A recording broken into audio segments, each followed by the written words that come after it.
El día de hoy vamos a conversar brevemente, por supuesto, por culpa de mi retraso, sobre el oficio de escritor. Así como el carpintero tiene un oficio y como el herrero tiene un oficio, los escritores se han dado la tarea de generar su oficio, ¿no? Y lo dicen con aquel gusto, ¿no? Tenemos un oficio de escritor. Eh, pero dentro de la idea del oficio de escritor hay como diferentes ánimos que funcionan en ese oficio. Hay mucha gente y en la búsqueda de la profesionalización universitaria ha habido muchas necesidades o ideas de crear carreras o estudios sistemáticos para ser escritor. Esto nos hace preguntarnos si existe un mínimo de conocimiento necesario para ser escritor y si hay alguna manera de convalidar ese mínimo de conocimientos, ah, y ya con ese mínimo de conocimiento, bueno, salir a la calle y decir soy escritor, con una voz altisonante. Así como los educadores que estudian durante 4 años y se gradúan de licenciados de educación y dicen yo soy educador, porque vi 6 materias pedagógicas y tantas horas de práctica profesional y tengo la habilidad de dominar una jaula con 25 leones de 8 años. Ah, la gran pregunta es si eso que nos han vendido como un método de obtención de conocimiento, que, que es válido, por supuesto, entenderlo así, el método de obtención de conocimiento académico, es sinceramente compatible con la idea del oficio del escritor. García Márquez tiene un texto maravilloso donde habla sobre el oficio más viejo del mundo, y habla sobre el oficio del periodista y de algún modo demoniza las escuelas de periodismo, porque él dice que las escuelas de periodismo vinieron a acabar con la artesanía del periodismo, es decir, con aquello que solamente se aprendía yendo a las redacciones de los periódicos y entrando en contacto con viejos periodistas y desarrollando algo que para él es importante, que era la intuición del periodista. ¿En qué momento hacer una pregunta? ¿En qué momento dirigirse a tal o cual persona? Y qué decir o qué hacer o cómo afilar ese instinto del periodista. Y aunque el periodismo y la literatura no sean lo mismo, bueno, trabajan quizás con la misma materia prima que es la palabra. Y yo me permito decir que el oficio de escritor, el oficio de hacer literatura, digámoslo de esta manera, es sin duda una especie de primo cercano al oficio de escribir noticias o de buscar noticias o de preguntar cosas, de investigar cosas, de tener esa curiosidad y querer escribirlas, ¿no? Si García Márquez ya, en los años 70, creo, ponía en tela de juicio el hecho de que las escuelas de periodismo terminaban haciendo una especie de periodismo sin sabor, creo que pasaría lo mismo o pasa lo mismo cuando hoy encontramos planes de formación de escritores en universidades y obtienen el título de mención de escritura, o se estudian diplomados de escritura creativa y sales tú con tu certificado de que tienes un certificado de escritura creativa. Entonces yo pensaba, vamos a hablar de cuáles serían los conocimientos mínimos que debe tener un escritor para ser escritor, es decir, o cuáles son esas búsquedas de conocimiento mínimas que podríamos pensar que son necesarias. Lo primero es que nunca hay un nivel estanco de ese, o un nivel donde tú alcanzas y dices, bueno, ya obtuve este conocimiento y ahora me dedico a sacar muelas. Si ya yo sé todo lo que sé de muelas y me dedico a sacar muelas.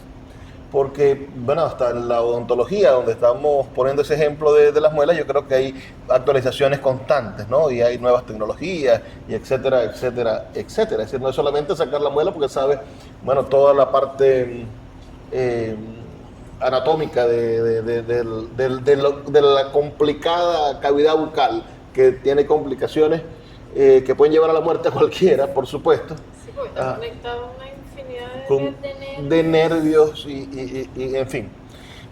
Yo no quiero decir que los otros son sacamuelas, Lo que quiero decir es que los odontólogos cuando se gradúan, a pesar de que ya tienen licencia para ejercer, no deberían quedarse solamente con esa licencia para ejercer, ¿no? Deberían actualizarse. Entonces, toda profesión o todo oficio implica la manera en la que se va madurando un arte. Y ahí es donde quizás hay diferencias entre oficios y profesiones, ¿no? Porque las profesiones, sin duda, están vinculadas a la formación que ha recibido para ejecutar ciertas actividades, como por ejemplo en el derecho, ¿no? Un abogado, ¿cuántas materias tiene que estudiar? Tiene que estudiar por lo menos todo las diferentes especificidades del derecho y conocer los marcos legales actualizados de esas materias, ¿no? Y después se especializará y conocerá jurisprudencia, se especializa en mercantil, en penal, en las diferentes áreas. Pero cuando estudias derecho, lo básico, estudias todas las áreas del derecho. Por supuesto que si hay un cambio de ley, lo que estudiaste en 1980 no te sirve casi nada con la nueva Constitución. No sé cómo ese tránsito, por ejemplo, o a pesar de que el Código Orgánico Procesal y los códigos de comercio terminan siendo casi los mismos, ¿no? Y las modificaciones que se pueden hacer son muy pocas, a pesar de que se han hecho actualizaciones, terminan siendo en base a lo mismo porque son heredados de grandes tradiciones del derecho. Igual hay que estar pendiente de qué carrizo es lo que están actualizando cada día. En la literatura, entonces alguien me podría decir, pero si yo conozco toda la literatura griega, ella no va a cambiar. Es decir, no va a llegar una nueva versión de la Odisea. Mañana no va a llegar alguien a decir, bueno, esta es la nueva versión de la Eneida, la acabo de promulgar. Si yo ya me fui a leer los clásicos, si ya yo me he leído los 120 premios Nobel, ¿qué me pueden inventar en la literatura? ¿Quién puede llegar a decirme, acabo de inventar una nueva forma de escribir un poema? Actualízate. El futuro. Yo soy el futuro. No, el futuro sí te lo exige. El problema está en que, ya hemos conversado sobre esto, la literatura es un proceso de reescritura de lo anterior. Es decir, evidentemente yo para escribir mi literatura me necesito a mí como ser humano y necesito tener una idea de la literatura. Y esa idea de la literatura me la pueden entregar los clásicos. Es decir, si yo leo El Quijote, tengo una idea de la novela. Y la novela que voy a ejecutar, si tengo como idea de la novela, tengo El Quijote, y ejecuto una novela irreverente como El Quijote, porque lo tengo como patrón, estoy seguro de que voy a poder hacer una gran novela. Si tengo el oficio, la paciencia, si he desarrollado la destreza y si ejercito muchísimo y si paso 20 años haciéndolo. Voy a tener como resultado una novela extraordinaria sin la necesidad de leer a Leonardo Padrón, sin la necesidad de haber leído a Corín Tellado, que por cierto tiene 60 años de que escribió su novela, tampoco es una muy contemporánea, sin la necesidad de leer a Pablo Coelho.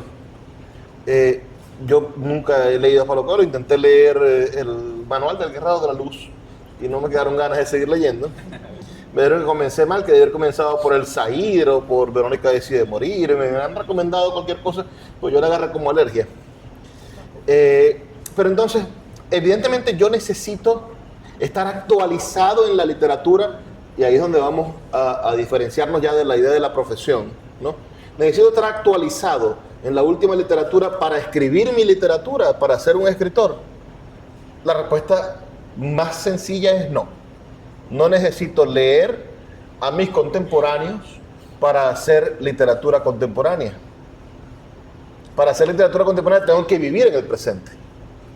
Ya con mi manera de enterarme de lo que me está pasando, convivir en la Venezuela de Maduro, esa experiencia vital me va a hacer escribir una literatura. No necesito leer los que están escribiendo, los que están viviendo a mi lado, ni los que están publicando ahorita bestseller, ni el último premio Alfaguara, ni el último premio Rómulo Gallegos, que por cierto abrieron las bases del Rómulo Gallegos recién. No necesito hacer eso para escribir literatura contemporánea. Allí rompimos entonces con buena parte de los procesos de actualización científica positivista. Es decir, cuando un médico se gradúa de medicina en los años 80 y no ha hecho ninguna actualización y te quiere venir a operar ahorita, tú le dices, un momento, ¿usted sabe lo que es la laparoscopia? Usted me va a echar cuchillo para quitarme esta cosa, si lo puede hacer con un control remoto, con una incisión mínima. Ah, bueno, póngase los lentes, doctor. Vamos a hablar de cómo una profesión necesita estarse actualizando y cómo la literatura, ante esa necesidad de la actualización constante, nos dice, hay algo inalterable en el mundo del arte, que quizás no sabemos definir en la mayoría de los casos, pero eso inalterable se sigue ejecutando en todas las grandes obras literarias. Y si tú eres capaz de conseguirlo en tus obras literarias, no necesitas estar en la actualidad, no necesitas estar en el momento, porque la literatura quizá, y ahí viene otra cosa que me parece interesantísima de la literatura, no es una competencia con los otros. No es una competencia con... No, a ver, aunque las editoriales generan procesos competitivos de ventas, y etcétera, el hecho escritural, que es cuando estamos solos nosotros frente al papel, no es un hecho competitivo con el otro. A lo mucho, y de manera muy enfermiza, puede ser una competencia con uno mismo. Y uno puede decir, bueno, yo tengo que escribir mejor, este cuento que escribí tiene que ser mejor que el cuento que escribí la semana pasada. Porque yo tengo que superarme y ser mejor cada día, pero quizás tu verdadero mejor cuento fue el primero que escribiste. Porque era más ingenuo, porque tenía menos aspiraciones, porque tenía menos rebuscamientos, porque no estaba compitiendo con nadie ese primer cuento. En cambio, los otros estaban compitiendo con el cuento anterior. Eso es uno de los principios de la literatura frente a las profesiones. Lo otro, cuando hablamos de oficio y nos referimos a un oficio, pensamos en oficios en su mayoría artesanales. Pensemos en un carpintero. ¿Qué necesitamos nosotros de un carpintero en nuestras casas? Que sepa hacer una buena silla. Muy pocas veces compramos mesas de comedor, pero el que se ha casado y el que ha hecho la inversión de comprar un hermoso comedor de madera, nosotros tenemos un hermoso comedor de madera heredado, era de mi amiga María Cristina Solaeche, pero es un hermoso comedor de madera. No me hace falta comprar otro, porque tengo ese hermoso comedor de madera sólida de María Cristina. Pero aquel que va a buscar un carpintero para que le haga un comedor de madera, para que le haga unas sillas, para que le haga un mueble, en nuestro caso para que nos haga una biblioteca, ¿qué busca de ese carpintero? Uno le pregunta en algún momento al carpintero cuándo fue la última vez que hiciste un curso de actualización. ¿O pretendes que el carpintero, de tanto hacer muebles, haya perfeccionado su propia técnica de hacer muebles? Una de las cosas que tienen los oficios es que mientras que más tiempo los ejerces, mejor te salen. Durante más tiempo ejerces la herrería, ese herrero se va inventando a sí mismo y va logrando hacer más estilizado el doblez de aquella barra de acero, o va haciendo la soldadura más sólida, más resistente, menos grotesca, la lija mejor, pinta con mayor destreza y con mayor rapidez, porque el oficio está basado en la práctica. Entonces, práctica mejora el oficio. La profesión necesita estudiar y ser perfecto antes de la práctica. Por eso la medicina es tan importante, que se estudien todos sus años y que hagan todas sus cosas, y que primero le echen bastante cuchillo a un muerto en patología antes de venir a echarle cuchillo a un ser vivo. Y decir, lo corté donde no era. Es que usted tenía el problema, era en el otro lado y me equivoqué. O sea, se han visto casos, por supuesto. Evidentemente, en el caso de los cirujanos, un cirujano que tiene 40 años operando, y usted lo ve con aquellos pelos blancos, ¿no? Y es un experto operando. Bueno, se conoce el cuerpo de arriba a abajo y puede casi que operar cualquier parte, y si está especializado en una sola parte, es un cirujano brillante, ¿no? Porque él ha hecho de su profesión un oficio. Pero antes de hacerlo un oficio, es decir, antes de practicarlo muchísimo, hay cirujanos que hacen 20 operaciones al día, dependiendo del tipo de operación que sea, en los grandes hospitales aquí mismo. Ahorita el gobernador está saliendo un poco de la cola de solicitudes y me dicen que hacen unas tandas allí en el hospital de Sanipés, gigantescas, de un fin de semana operan a 30, 40 personas. Sí, lo he leído en la prensa. Son cirugías ambulatorias, ¿no? Y son cirugías ambulatorias, pero los hace un cirujano que tiene que tener una práctica increíble, además para no contaminar el quirófano. Es decir, hay un montón de cosas que suceden en la práctica diaria de la operación que terminan siendo artesanales, terminan siendo de oficio. No sé si pasa lo mismo en el caso quizá de otro tipo de científico como un químico, ¿no? Es decir, puede ser que tengas la fórmula perfecta ya definida por el libro, pero la práctica te va a ayudar a hacerlo más rápido, a hacerlo más eficientemente y quizás hasta le puedes poner alguna variedad frente a la fórmula en tu proceso químico, ¿no? Pero el oficio tiene eso de que el tiempo lo madura. El oficio de cocinero, cada cocinero va aprendiendo a conseguir su propia sazón y termina generando en los productos de su oficio, termina generando una marca personal. El escritor creo que hace lo mismo. Nuestra primera idea de la escritura, cuando empezamos en este oficio de escribir, está muy parecida a nuestra idea prestada de lo que es la literatura. Es decir, yo quiero escribir cuentos, microrelatos, quizás nuestro amigo Servio, porque es un amante de Monterroso y le maravilla como Monterroso inventa aquel hermoso cuento, mini cuento de la oveja negra. Y desde entonces las ovejas negras sirvieron para hacer estatuas, ¿no? Si llegar a esa síntesis, a que ser aquella cosa brillante, es sin duda admirable. Entonces él se inicia en el mundo, estoy elucubrando, por supuesto. Yo sé que tiene otras raíces, por supuesto, en la escritura. Hablamos de eso. Hay un video de presentación del libro donde le sacamos la mitad de la vida a Servio. Pero nosotros vamos desentrañando de lo que hemos leído nuestra idea de la literatura. Pero a medida que vamos escribiendo, esa caterva de ideas y las que vienen llegando, porque seguimos leyendo, se van uniendo y van produciendo lo que sucede con la plastilina. No sé si ustedes han visto la plastilina, que cuando usted tiene un color rojo, verde, amarillo, azul, y usted lo une, termina siendo como una cosa morada, sin color, un poco amorfa. Y uno dice, ¿cómo hago yo para sacarle el amarillo a esto? Yo siempre me lo he preguntado, ¿cómo hago yo ahora para sacarle el amarillo a esto? Nosotros... ha hecho eso desde pequeñito, aún lo hace. Tiene casi 14 años. Técnicamente, y él le encanta, pero eso entendí, leyendo, indagando, que es una cuestión que llaman algo neurodivergente. Sí. Y tiene mucho detalle a nivel de idea, de pensamiento. Hay algo ahí científicamente explicado en algunos libros que leí.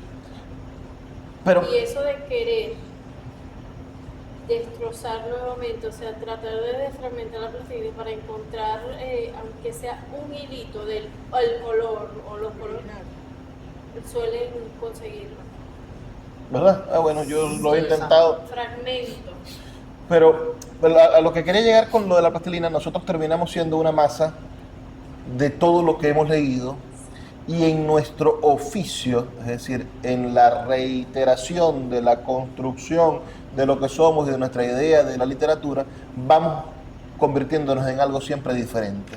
Es decir, hemos leído a Cortázar, hemos leído a Borges, hemos leído a Pío Baroja, hemos leído a Andrés Bello, hemos leído a un montón de personas muy anteriores a nosotros, que tienen la mayoría más de 50 años muertos, y nosotros no somos ellos, por más de que ellos sean fundamentales para nosotros, sean nuestros escritores favoritos.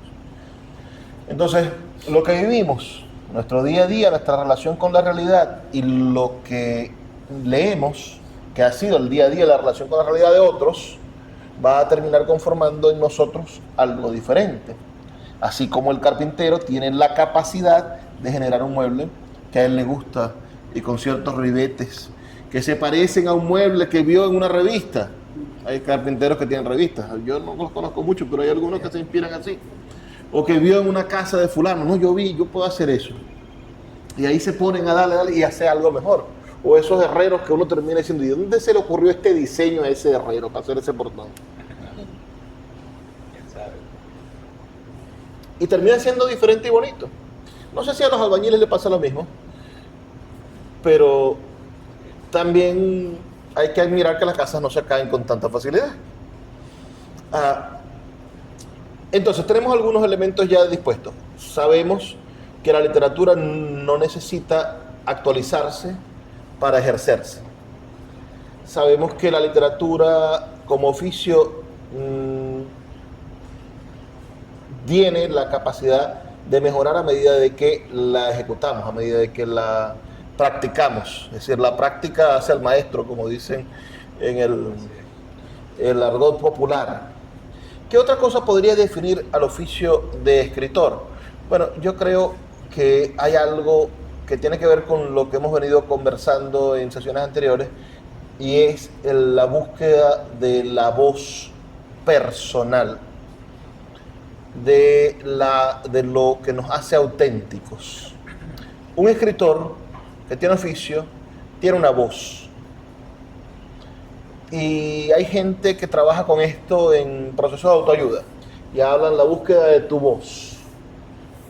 Y eso ha ayudado a muchísimas personas a superar traumas, a superar procesos de depresión.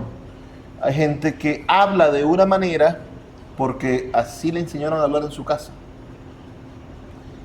con algún tono pausado, con algún tipo de timbre de voz específico, y mucho de lo que somos está en nuestra manera de expresarnos, en nuestra manera de hablar. Por eso hay gente que tú dices, ¿y esta persona por qué no deja de gritar? No es que él no tenga la capacidad de no gritar. Llega un punto, imagino, de tanto gritar que se le atrofiarán las cuerdas vocales. Pero no es que esa persona no tenga la capacidad de no gritar. Él ha gritado porque así aprendió a hablar, porque psicológicamente se constituyó una personalidad que depende de ese grito o de ese gesto o de esa manera de expresarse. Hay muchísima evidencia psicológica de la manera en la que hablan las personas que han sufrido violencia doméstica desde niños. Las personas que han sufrido abusos sexuales también se siente y se manifiesta en la voz. Porque la voz es nuestra primera expresión de uno mismo.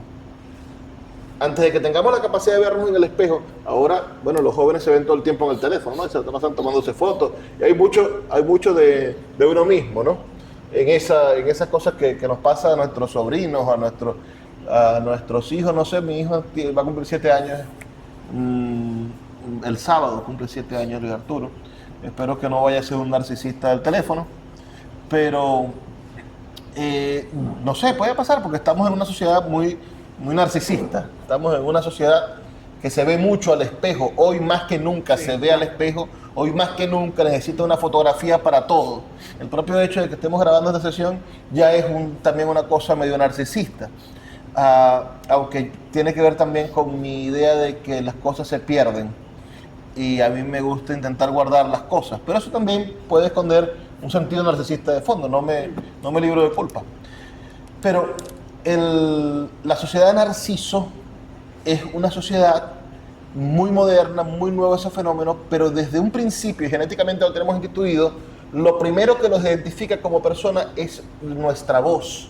Y por eso cuando nos escuchamos en una grabación y sentimos que nuestra voz suena diferente, sentimos un choque, porque dice, yo no soy ese, muy sencillo, porque las capacidades que tienen los métodos de grabación son diferentes a nuestras capacidades auditivas. Nosotros vemos más que Ultra HD. Si usted ve un televisor 4K de estos super televisores y la realidad sigue siendo más de alta definición que el televisor de $2,000. Y lo mismo pasa con las grabadoras, es decir, no tienen todo el sonido, sino un fragmento capturable del sonido. Hay vibraciones, hay cosas que la grabadora no va a poder obtener. Y después es por el lugar donde están nuestros oídos. Nosotros escuchamos la parte de atrás de nuestra voz y escuchamos la manera en la que se constituye la voz desde las cuerdas vocales. Entonces tenemos siempre la idea de que somos un poco más graves de lo que en realidad somos. La voz que pronunciamos siempre es un poco más aguda de lo que nosotros somos capaces de escuchar. Unos grados. No me imagino cómo sonará la voz de alguien que habla así, de esos que hablan bien grave. Por dentro debe ser una cosa como que bastante profunda. Y sí sé que las personas que tienen la voz muy aguda, cuando se escuchan se sorprenden. Y dicen, ay, pero yo pensé que yo tenía la voz un poquito menos chillona. No, así es tu voz. Por eso te pedimos que no cantes. Lo cierto es que, así como la voz en estos procesos de descubrimiento, de autoayuda, en estos cursos que dan los coach para encontrar la voz personal, para definir cuál es su voz, porque la voz se puede cambiar, y encontrar la voz, el tono de voz con el que te quieres expresar, con el que te vas a sentir verdaderamente más cómodo, con el que te vas a liberar de alguna cosa que te tiene atado a tu infancia o a tu primera definición de personalidad. Pasa lo mismo en la literatura. Y bueno, allí es un poco menos físico y es un poco menos explicable el asunto de la voz. No es tan tangible como lo que estamos haciendo, esta conversación que tenemos. La voz en la literatura está constituido por los ritmos que utilizamos para expresarnos en la literatura. Y usted dirá, bueno, pero si yo puedo decir una oración siempre igual, la casa es azul, puedo decirla de muchísimas maneras, pero esa particularidad de decir la casa es azul y después de colocar 600 oraciones consecutivamente, nos va a permitir entender cuál es la voz de este escritor. Les pongo un maravilloso ejemplo. No sé si ustedes han leído El Padrino de Mario Puzo. Hemos visto la película. Los que han visto la película, les invito a que lean el libro. Porque primero es una de las mejores adaptaciones cinematográficas de un libro que ha existido. Y después parece que el libro está hecho para leerse muy rápido, casi como un fotograma. Las oraciones son extremadamente sencillas y es un estilo de oraciones muy sencillas, de oraciones muy simples, y está separado un párrafo, puede tener muchísimos puntos y seguidos. Y eso hace que las acciones sean muy veloces. Y Mario Puzo, cuando escribió El Padrino, se estaba de algún modo exorcizando de esa historia que tenía en la mente. Mario Puzo es un italoamericano que por supuesto no tiene nada que ver con ninguna mafia, ni con ningún pasado violento, ni perteneció a un cartel, ni nada de eso, ni era familia de los grandes jerarcas del juego y de la venta de alcohol clandestino. En algún momento no hizo nada de eso, era un escritor, era un hombre que soñaba con ser escritor, y hizo un borrador de su libro de la manera más sencilla posible. Por eso el libro es tan puntuativo. Él pensaba después reescribirlo para hacerlo más literario. O sea, que imprimió el borrador. No, él termina el borrador de la novela, se la entrega a su agente y se muere un familiar en Italia y tiene que ir a Italia. Porque bueno, es un inmigrante y todo lo que hacían, de lo que sobrevivían en Estados Unidos, como nuestros buenos primos, sobrinos y amigos, lo enviaban a Italia para que sobrevivieran los italianos viejos que estaban allá y ayudar a la gente de Italia que estaba más o menos quebrada. Después de la guerra, por supuesto, quedó un país devastado porque perdió la guerra Italia. Es decir, no es un país que ganó, es un país que perdió la guerra. Los otros tomaron el botín, además de que ya los alemanes habían saqueado, llegaron después los norteamericanos y después, bueno, las persecuciones, etc. ¿Qué pasó Cuando volvió, Mario puso 40 días después y fue a preguntarle a su editor, mira, ¿te gustó el texto que te dejé, la historia? Decir, claro, aquí están los ejemplares, se ha vendido, pero ya va, ¿qué pasó? Si ese era el borrador, solo escribí para mí, para que no se me fueran las ideas. Pero fue tan auténtico la manera en la que lo escribió, era una voz tan personal. El libro está escrito de una manera tan sencilla y la trama es tan complicada a la vez, porque lo que está sucediendo es lo que vemos en la película, es decir, el problema de los hijos, de las venganzas, de los problemas de la droga, es decir, exactamente lo que pasa en la película, la primera película. Es idéntica a la adaptación Y creo que de Coppola. él participó con el director. Después ayudó a escribir el guión. El guión, ¿verdad? Eso le cambió la vida a Mario Puzo, que trabajaba como escritor, no trabajaba como escritor, escribía en las noches cuando llegaba de trabajar, de laborar, como uno más. Y después pudo dedicarse a la escritura y escribió varias novelas y sus últimas dejó a la esposa y se buscó una más bonita. Es decir, le cambió la vida. Cosas que pasan. ¿Qué hay detrás de eso? Bueno, la búsqueda de esa voz a veces es un hallazgo, como en el caso de Mario Puzo. Pero otras veces es parte de ese oficio. Les pongo otro ejemplo. Gabriel García Márquez con 100 años de soledad.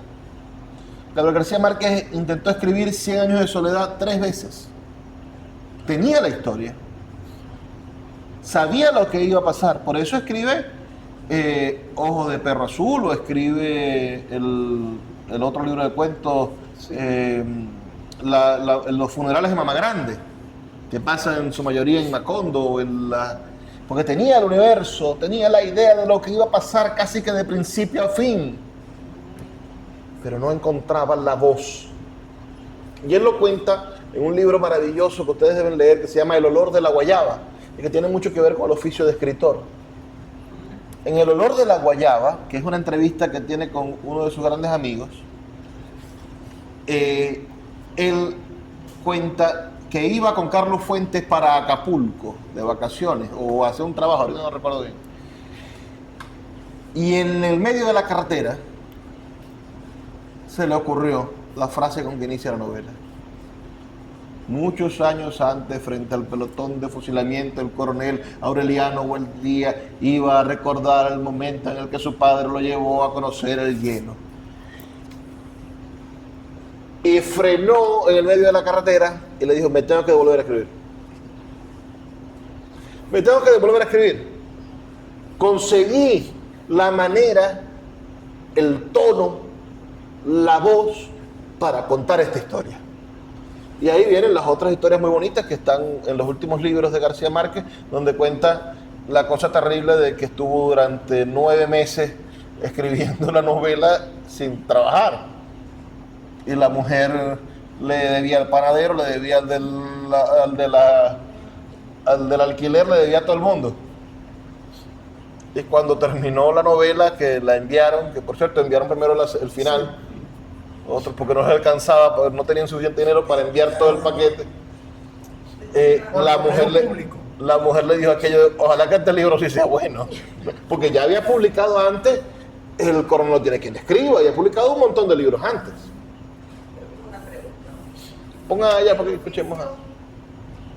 El oficio sin inspiración, no solamente la inspiración, porque hablaste de que él se le vino la primera frase, entonces hay un proceso que viene solo, o sea, que cae las letras caen solas, ¿no? Entonces, ¿cómo se puede compensar? O sea, ¿qué parte es oficio y qué parte es inspiración? ¿Cómo? Claro, lo de la inspiración, a mí me encanta la frase de Picasso.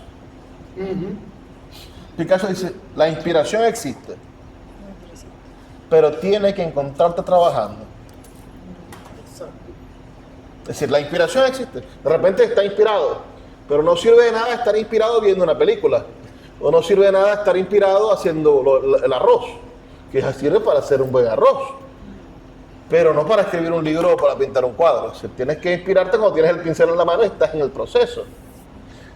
Por eso a García Márquez le vino, él consiguió lo que consiguió ese día en ese viaje a Acapulco, pensando en el silencio de ir en la carretera o escuchando música, no sé. No fue la inspiración, porque él ya sabía lo que tenía que escribir, sino la voz, la manera en la que lo iba a decir, el tono en el que iba a escribirlo. Fue lo que consiguió.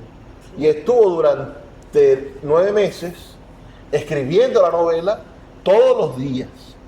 Y su manera de escribir era enfermiza.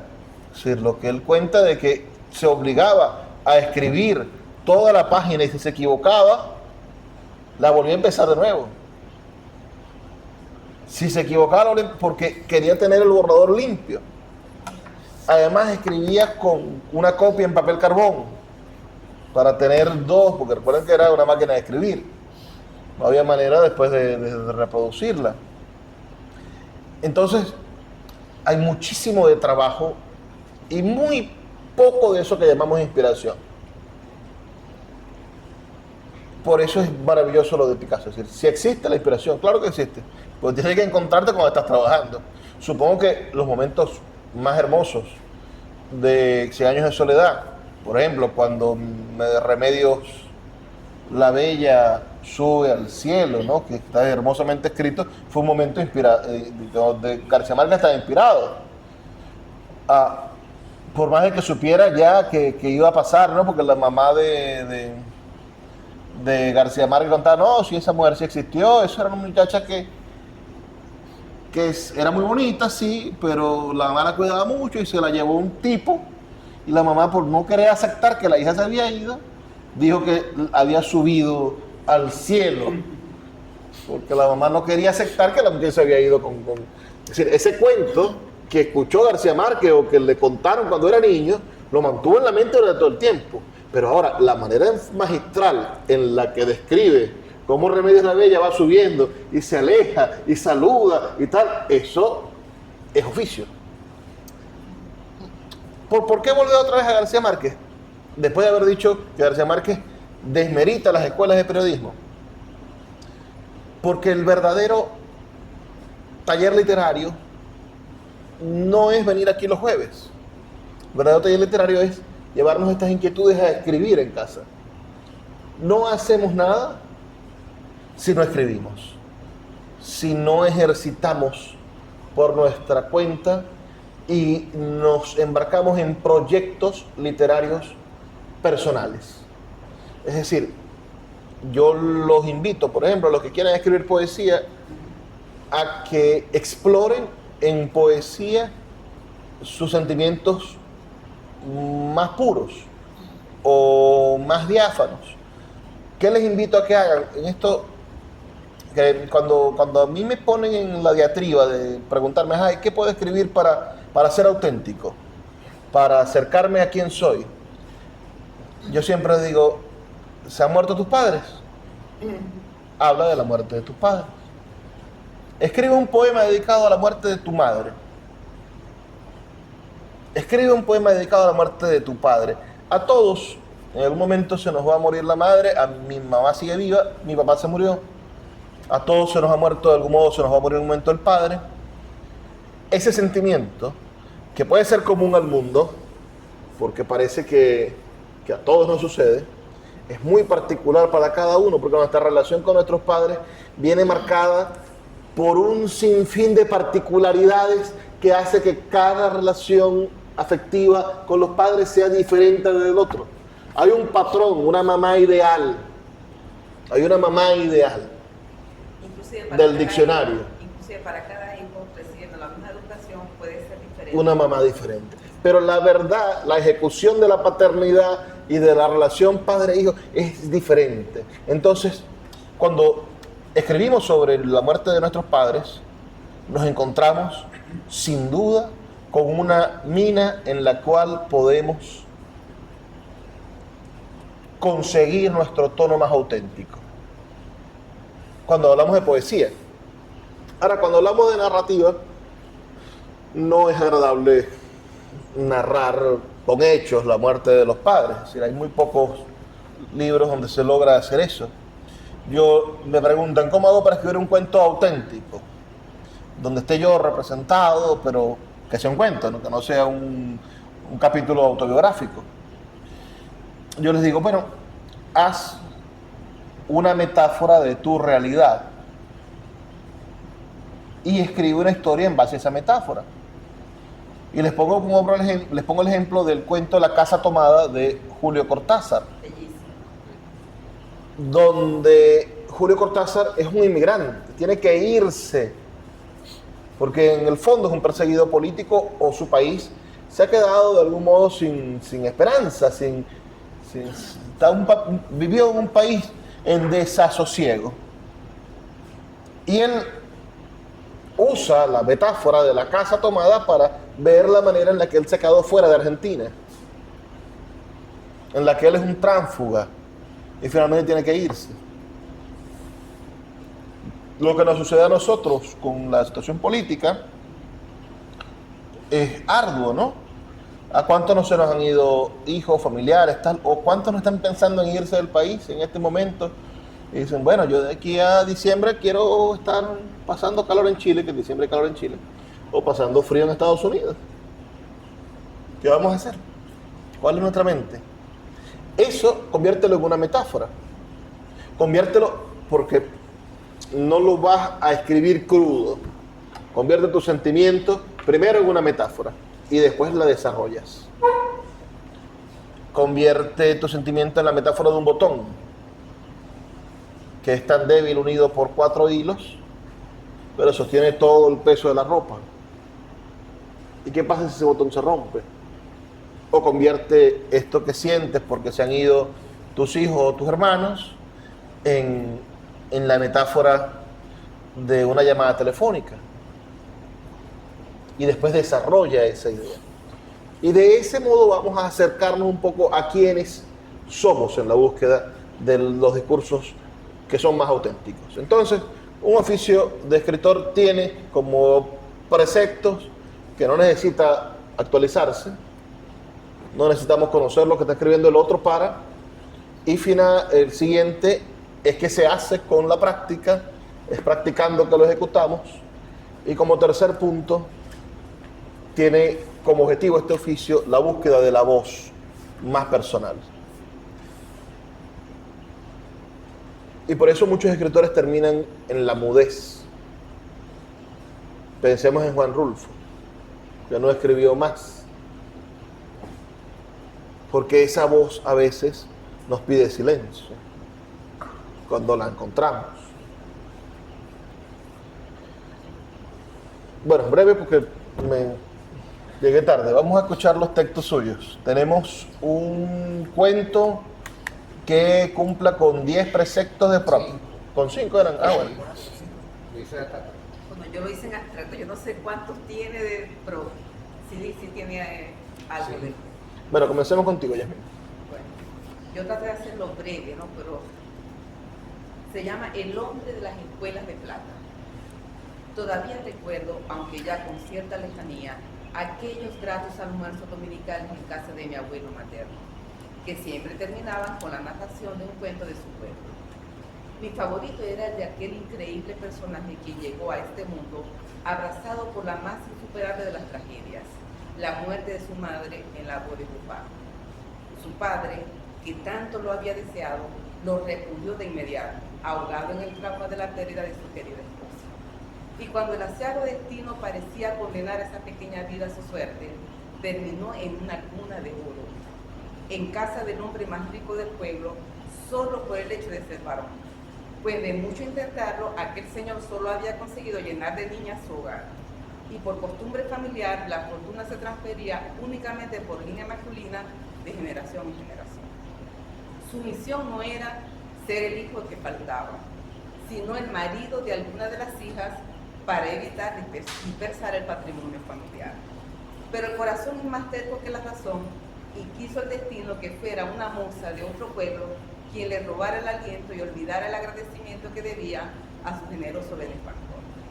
Fue en la fiesta del Día de la Virgen del Carmen, patrona de encontrados, que Marcos Evangelista, como supuestamente se llamaba el protagonista, conoció a Elisa, la refinada joven que le quitó el aliento, el habla, por unos segundos. Su historia, muy parecida a la suya, estaba marcada por la orfandad y la mudanza, pues tuvo que dejar su terruño afincado en la cañada de Urdaneta para sentarse en aquel lejano y pequeño pueblo en donde vivían sus tías maternas, una vez fallecida su madre, también de parto, y que cayera en extrema locura un padre ejemplar y amoroso que no soportó la pérdida de su amada esposa. Aquello no gustó a su benefactor, don Julián Rincón, pues esto arruinaba sus planes y dejaba en zozobra el destino del ingente patrimonio familiar. Siendo que las intenciones de Marcos Evangelista era la de formalizar compromiso con aquella joven oriunda de la Cañada, el enfrentamiento con el que desde su aciago nacimiento había sido su guía, su mentor y protector, resultó inexorablemente inevitable. Para eso, primero tu teléfono. Tú no te vas a casar con esa recién llegada, le dijo con dureza a don Julián. Yo me caso con quien quiera, le respondió con la misma brusquedad del joven. Si me desobedeces, haré de tu vida el infierno del que te salvé. Prefiero el infierno a la infelicidad de casarme con una de tus hijas, por las que solo siento amor fraternal. Fuera de mi casa, maldito ingrato, le gritó con furia y irascible don Julián. No me dejas otra opción, le respondió el joven con sobria humildad. De ahora en adelante no tendrás más fortuna que lo que llevas puesto. Me aseguraré de que nadie te tienda la mano. Es mejor que te vayas y nunca regreses. Pues si lo haces, juro que te quitaré la vida, le gritó don Julián. Apenas tuvo tiempo de despedirse de Elisa, quien le prometió volver, aunque no sabía cuándo, para cumplir la recién pronunciada promesa de matrimonio. Partió hacia el pequeño puerto de Bogures, en donde logró montarse en la piragua Ana Cecilia, la cual se dirigía cargada de mercancías al puerto de Maracaibo. Pudo pagar su boleto ayudando en las labores de carga y comía de los restos que le dejaban sus compañeros. Al llegar a Maracaibo, agobiado por el viaje y la incertidumbre, buscó trabajo en el mismo puerto de lo que fuera, bien sea ayudando al frutero, al vendedor de granos o al vendedor de jabones y pasta de añil. Tuvo algunas veces que retorcer el cuello a las gallinas del diario o alimentar a los animales que no salían a la venta, hasta que terminó en el área de los pescadores, en el que aprendió a sacar los buches de las turbinas, secarlos y empacarlos para luego enviarlos a países tan lejanos como China.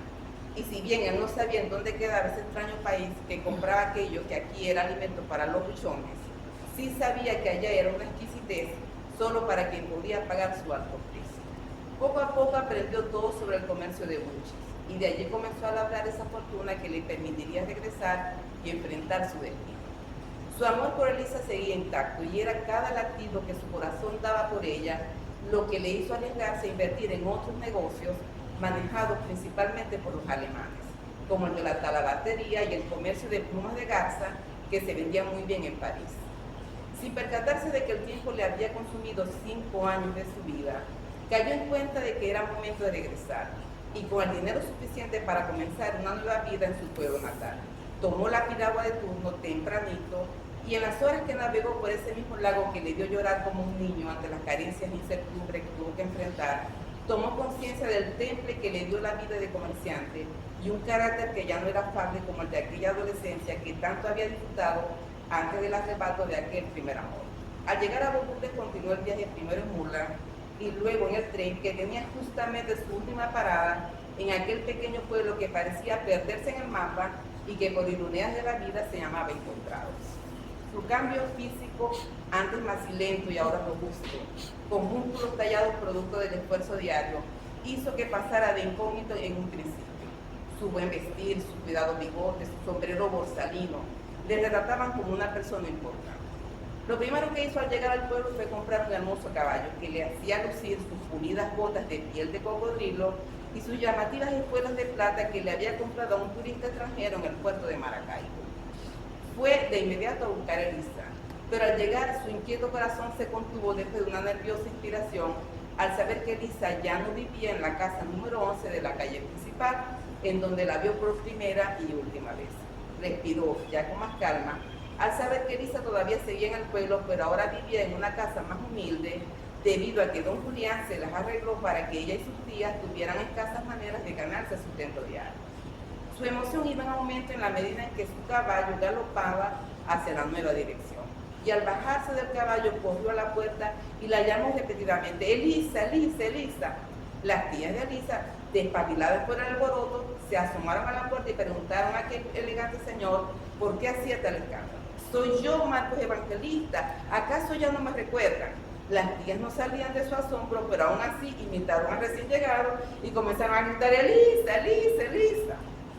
Y mientras aquellas miradas se volvían a encontrar después de un lustro y sus corazones comenzaron a latir en armoniosa sincronía, lejos de allí, un hombre cargado de odio preguntaba a los vecinos por ese recién llegado que generaba tal conmoción.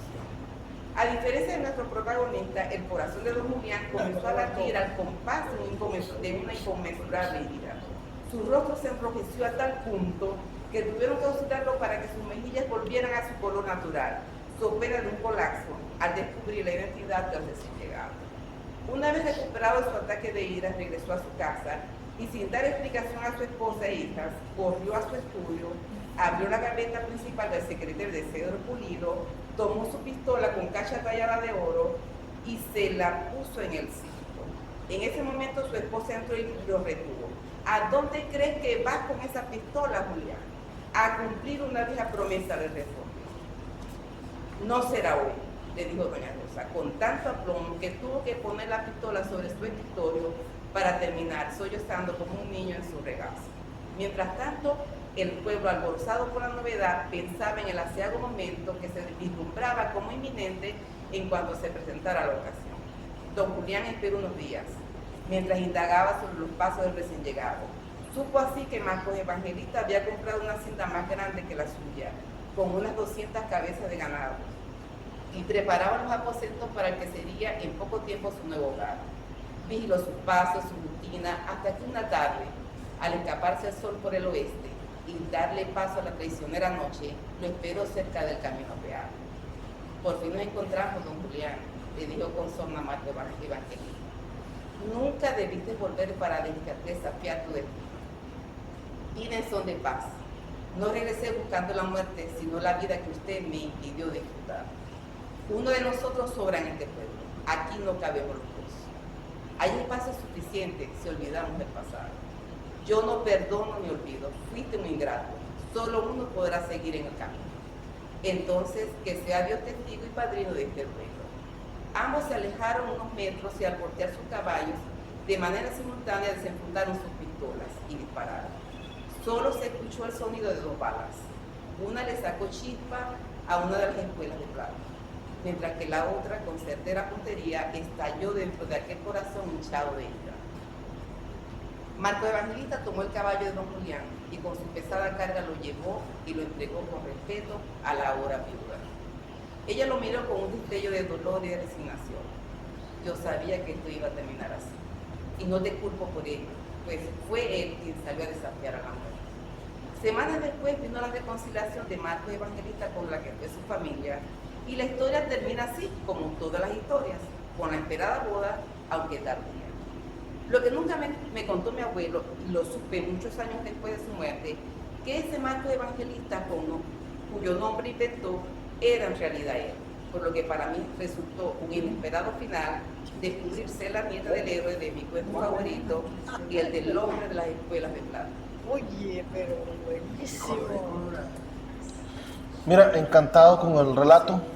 Escuché algunas veces, al principio del relato, que usaste el verbo tomar varias veces. Tomó. Quizás tomó por hizo, por hacer, revisa el verbo tomar, que lo escuché varias veces. Y que es muy fácil que a veces nos agarremos de un verbo como fue, o realizar, es un problema académico, realizó. En literatura a veces utilizamos el verbo tomar para decir que tomó un carro o que tomó una dirección, y podemos darle más variedad a ese, pero en realidad el cuento está muy bueno. Creo que es una historia maravillosa y que estaba en ti hace rato, ¿no? Sí. No, yo le comentaba al joven que es una mitad inventada y la otra mitad es parte de la historia de mi abuelo. O sea, mi abuelo usó las escuelas de plata, fue huérfano, una persona rica, se enamoró, lo desterraron, sea, más o menos algo, pero lo demás, ¿Te sirvió la idea de la estructura de prop para darle continuidad? Vean cómo, por ejemplo, lo de la boda, sabemos que se está culminando, hay algunos elementos. de la prohibición de destierro, que Ajá. sabe de que esa prohibición El duelo. la desobedeció. El destierro también. Ajá. Sí. ¿Quién más tiene un A mí me pareció, disculpa. comentario, por supuesto, sobre Sí, me pareció como si estuviera escuchando a Rómulo Gallegos, de verdad, me pareció una novela de Rómulo Gallegos, me pareció muy buena, o sea, yo la disfruté, te disfruté escuchándote, de verdad me pareció excelente, me pareció una novela de Rómulo Gallegos, muy buena, muy buena. Y cómo Ah, manejó es- todo este asunto, gracias. Sí. Cómo maneja todo este asunto del machismo también, ¿no? Si se quiere. Sí. O sea, él tenía hijas, ¿no? Es lo que dice. Y el único varón no consta, o sea, no biológico ni nada, y por un orgullo, por un machismo, por una cuestión, entonces pasa Sí, muy buena, muy buena. a ser cruel, ¿no? Que es lo que diferencia de ahora, que más bien alguien se adopta un hijo es para darle todo lo diferente, o sea, no importa que no seas biológicamente mío, pero a diferencia de eso. La intención, como que un poco cruel. Lo tengo porque lo necesito simplemente conservar. Sí, por la cuestión del legado patrimonial, ¿no? Más que todo. Sí, yo le agrego a todo eso la fluidez. Sí. Una narración Una narración. muy fluida, Sí. se seguía, pero Muy activa, muy Sí, sí. dinámica. mucho ritmo. Sí, De verdad. me gusta, Me me gustó gustó también. mucho. ¿Quién más trajo su texto? Yo traje. Ajá, te escuchamos. Bien, esto es un intento de trabajar con la morfología, ¿no? Pero fue un cuento autobiográfico, aplicando algunas morfologías, algunas funciones del caso de Proust. En principio quise llamarlo Corazón de celuloide, pero me pareció muy vinculado a Corazón de El papel. sangre, o sea, el cuento de Funke, Cornelia Funke. Corazón de tinta, perdón. Entonces le puse cinefilia, un poco más cercano a lo que es la historia. Y tiene que ver un poco con lo que acabamos de presentar, lo que tú presentaste de la voz personal e incluso de dónde viene uno, o sea, básicamente por eso es un cuento autobiográfico. Comienzo con el siguiente epígrafe. La existencia sin la palabra es pura roca. Esto es de Ana Teresa Torres. El vendedor a la entrada del cine sostenía los conos de maní y de concha magistralmente en sus manos. Parecía un malabarista dispuesto a lanzarlos para realizar un acto circense. Todas las noches estaba apostado en la acera del cine. Las primeras ocasiones en que lo vio, le intimidaba. Le parecía el vigilante, el guardián de las puertas de un mundo fuera de este mundo. Era un enigma envuelto en un misterio. Sus ojos de un profundo marrón oscuro parecían penetrar más allá de las apariencias, como si pudiera leer los pensamientos de quienes se acercaban a él. Su rostro, surcado por arrugas que hablaban de una vida llena de historias, irradiaba una sabiduría inefable. Siempre vestía de negro, un atuendo que lo hacía destacar en la noche como una sombra que se fundía con la oscuridad de la zona. El joven Gildardo Darío, no soy yo, el joven Gildardo Darío llegó apresurado y con la emoción de la función a punto de empezar se acercó al vendedor. Hurgó rápidamente los bolsillos del pantalón, consiguió un solitario bolívar, compró 3 conos y guardó un mediecito por algún antojo a la salida. En esta ocasión le sorprendió que el vendedor se acercase más allá de lo acostumbrado. Le dijo: encuentro la luz donde yace la oscuridad. Gildardo Darío se quedó paralizado, los conos de maní a punto de caérseles. La frase del vendedor resonó en su cabeza como un eco: encuentra la luz donde yace la oscuridad. ¿Qué significa eso? ¿Era una simple frase enigmática o escondía un mensaje más profundo?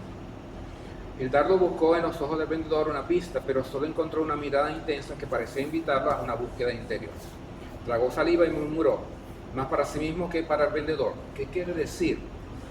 Miró los conos de maní que aún estaban en sus manos. Eran sus objetos mágicos, pues toda aventura requería de talismanes de energía que le acompañasen como siempre en la velada de esta semana. Olvidó rápidamente el momento. Esa noche, como en tantas otras en las que planeaba con ansia su momento de cine, la promesa de un buen rato de escapismo lo inundaba. Compró rápidamente su entrada y consiguió un asiento justamente iniciada la función. Se hundió en la butaca, cubierto con la oscuridad de la sala, listo para ser transportado a otro mundo. El cine de la localidad, con su techo parcialmente ausente, era un santuario de misterio. Mientras la luz del proyector cálida y dorada acariciaba la pantalla, el joven se sumergía en un mundo de ensueño. El aire que se filtraba desde el exterior se mezclaba con el olor a polvo viejo y celuloide de la sala. En la penumbra, una danza de insectos nocturnos atraídos por la tenue luz flotaba sobre la pantalla como polen luminoso. Gildardo los contemplaba fascinado, imaginando que eran pequeñas hadas que habían salido de un cuento. La velada prometía ser mágica y Gildardo sentía que el universo conspiraba para regalarle una noche inolvidable. Miraba encantado las imágenes de la pantalla del cine y aun cuando no era la primera vez que veía el mismo episodio de las aventuras del Capitán Maravilla, ello no importaba. Los 30 minutos de duración del serial los disfrutaba a plenitud. Quería emocionarse nuevamente. Llegaría a tiempo el Capitán Maravilla para salvar a sus amigos, quienes iban en un carro sin freno directamente en un precipicio. ¿Qué haría para evitar la fatalidad? Eso era lo que en esta diversión inquietante le atraía, la posibilidad de sortear la dificultad y solo poder conocer el destino en la siguiente semana. La mente del joven se llenaba de conjeturas, la lluvia de posibilidades no cedía. Para él era imperativo adelantarse de alguna manera al episodio de la próxima semana en el que podría asegurar que vería cómo el héroe se vencía la adversidad y a Scorpio, su némesis indiscutible. Es el catirito, no puede perder, decía con convicción y así era. Terminada la función, cumplía el ritual al llegar a la casa. Bendición, bendición, les decía a sus padres como que lo esperaban, aunque sonaba más como sion, ante la rapidez con la que entraba a la casa. Sin esperar respuesta, ante la segura retahíla que su madre tendría preparada, abrió la puerta de su cuarto cerrando la atrás. Pero ¿qué es lo que tiene ese muchacho, Margarita? Esa mala maña loca que tiene agarrada ahora de ir al cine casi todas las semanas. Gregorio, yo ya eso he dicho, que no vaya tanto a ese malayo cine. Está perdiendo el tiempo. Estoy a pique de decretar que no vuelva a pisar esa sala oscura. No sé si es peor que su empeño de convertirse en ciclista profesional. Déjalo tranquilito, por ahora, y no me mortifiquéis. Suficiente tengo ya con la lidia de sus 4 hermanos. La señora Margarita, con su voz firme y pausada, parecía dictar una sentencia real. Sus ojos, de un intenso color esmeralda, recorrieron la habitación como si impresionase sus dominios. Su tamaño menudo contradecía la autoridad que emanaba de ella como una reina que gobernaba con manos de hierro. Cada una de sus palabras era una orden, una ley inmutable. Gregorio, rey consorte, acostumbrado a su carácter, asintió sumiso, sabiendo que discutir con ella era como nadar contra la corriente. Prohibir el cine sería como quitarle las alas a un pájaro, pensó Gregorio en silencio, pero no se atrevió a pronunciar esas palabras en voz alta. Margarita, con su aura de realeza, había construido un pequeño reino en su hogar, y en ese reino sus palabras eran ley.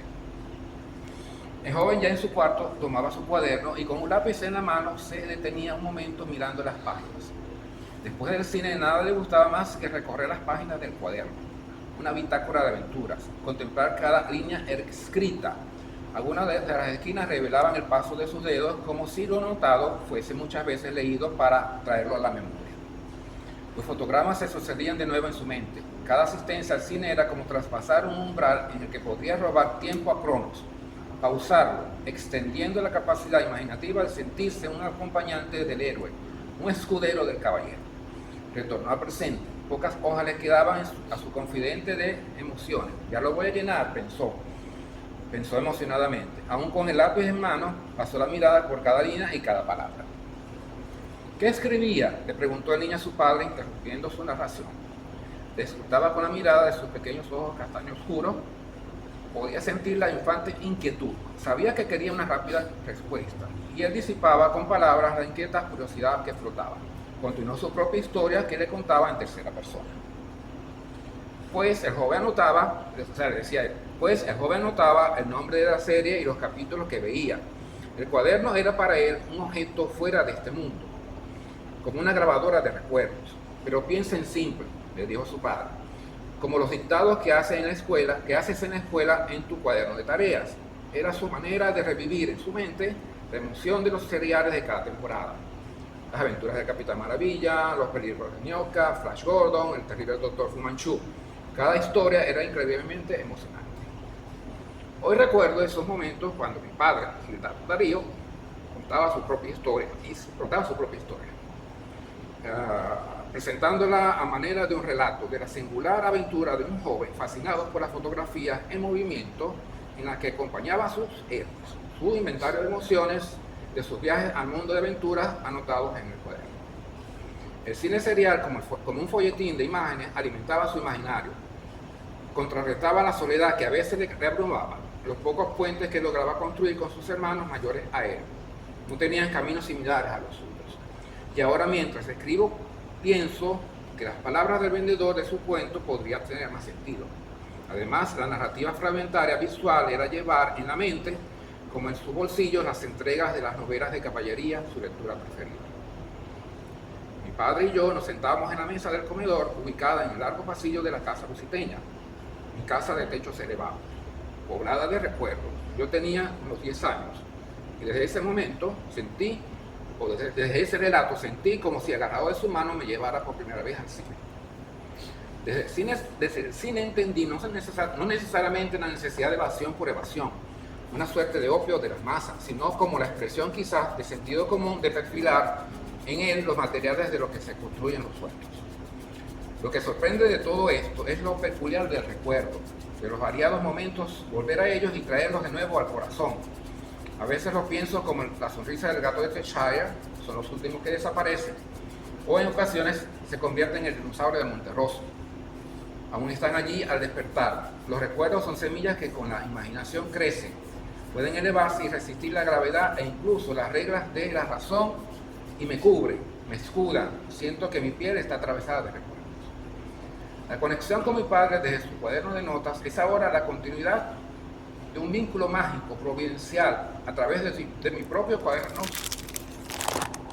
Recuerdo de la película que empecé a ver desde quinto grado. Lo siento ahora como la necesidad o anhelo simbólico de seguir evocándolo a manera de vencer el tiempo. De una máquina temporal que he construido en la mente, es lo que en este momento parece mi confesión, el deseo de que algo permanezca. Quizás seguir conversando con él para escribir sobre mí mismo y sobre nosotros en el momento de vida vivida. Ya voy a terminar. Nunca imaginé que este legado tendría un impacto tan profundo en mi sobrino mayor, quien en medio de la despedida ante su decisión de emigrar y de lo que aún hoy pienso como la imposibilidad de volverlo a abrazar, me entregó un objeto. Ya, si voy a terminar, toma, tío, dijo, esto es para ti. Contemplé fugazmente lo que tenía en sus manos. ¿Qué es?, pregunté. Quiero que lo guardes, perdón. Me respondió con una sonrisa tenue. Extendió sus manos, recibí un objeto en su materialidad, era eso. Pero la revelación divina de que hice algo bueno, ¿cómo lo hizo? Mi padre conmigo. El cuaderno de sus recortes con las películas que había visto. Pienso al final, ¿qué somos cada uno de nosotros? ¿Qué hacemos cuando contamos o nos cuentan historias? Cuando recurrimos a la palabra contar, bien sea anécdotas, momentos, en fin, historias, cuentos, estamos buscando algún contacto con el otro. En el encuentro con un amigo, quizás las primeras palabras que cruzamos con él sea, ¿qué me cuentas? Pues esa palabra contar está cargada de una fuerza simbólica que parece extenderse en un abrazo para acercarnos a quien encontramos, a identificarnos y a veces a vernos y hallarnos en nuestras diferencias. Por ejemplo, cuando leí Lo que está en mi corazón de Marcela Serrano, hallé una frase que resume un poco lo que quiero decir. Dice la autora, querer contar es un impulso humano y me atrevo a precisar un impulso cargado de humanidad. Existen tribus en las que contar historias se entiende como una forma de curación, una salvación posible.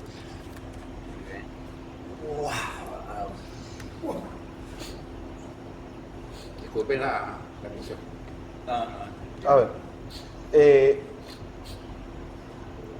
Prop no está por ningún lado. ¿Cómo?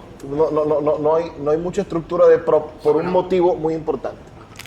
Porque estás narrando literatura personal y no un cuento fantástico, que es para lo cual está estructurado el libro de prop.